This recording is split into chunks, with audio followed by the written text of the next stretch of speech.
Bir də qurd xəstəlikləri bilirsiniz də çox geniş yayılıb. Dünyada da, ölkəmizdə də. Qurd xəstəlikləri də bol miqdarda şikayətləri var. Sancı verə bilir hərdən, uşaq yatanda səhərə qədər fırlanır, ağzından su gələ bilir, saçı tökülə bilir, dəridə ləkələr əmələ gələ bilir, tərləmə verə bilir, əsəbi ola bilir, gecə rahat yatmadığı üçün uşaq gərgin olur, yaddaşsız ola bilir və qəbizlik ola bilər, ishal ola bilər. Bunların hamısı bir qurd xəstəliyində bir uşaqda bir hissəsi də ola bilər, hamısı da ola bilər şikayətlər.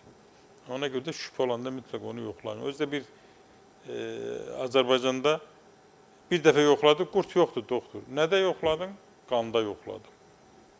Qurd xəstəliyi bir qurd ki, qidalanması nəcisdə, doğu, hər şey nəcisdə. Sən bunu nətər aparıb qanda? Bu gün heç kim özünə əziyyət vermək istəmir. Niyə nəcisdə yoxlatmırsan bunu? Amerikada bir dəfə yoxlayır, çıxmır. Şübhə varsa 5 dəfə yoxlayır, 5-cidə çıxır.